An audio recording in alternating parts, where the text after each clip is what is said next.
უკრაინამ ლაზერული საჰაერო სისტემების გამოცდა დაიწყო. თავდაცვის მინისტრის მიხაილ ფედოროვის განცხადებით, საწყისი ტესტირების შედეგები უკვე მიღებულია, თუმცა ამ ეტაპზე სპეციალისტები მათ ჯერ კიდევ სწავლობენ. მისივე ინფორმაციით, მაისში უკრაინულმა გადამჭერმა დრონებმა თითქმის 7000 რუსული დრონი გაანადგურეს. უკრაინელებმა წუხელ რუსეთში ქსტოვის ნავთობგადამამუშავებელი ქარხანა დაბომბეს. შეტევის სამიზნე იყო დრონების საცავი და სარკინიგზო ხიდიც.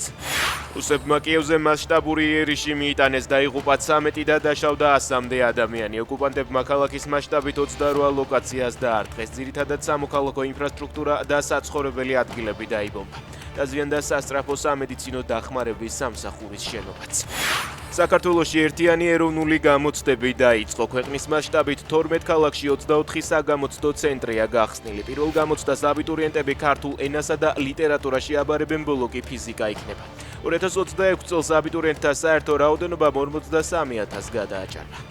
5 თვეში თბილისში $1,600,000,000 ბინები გაიყიდა. მონაცემები გასული წლის ანალოგიურ პერიოდთან შედარებით 21,9%-ით მეტია.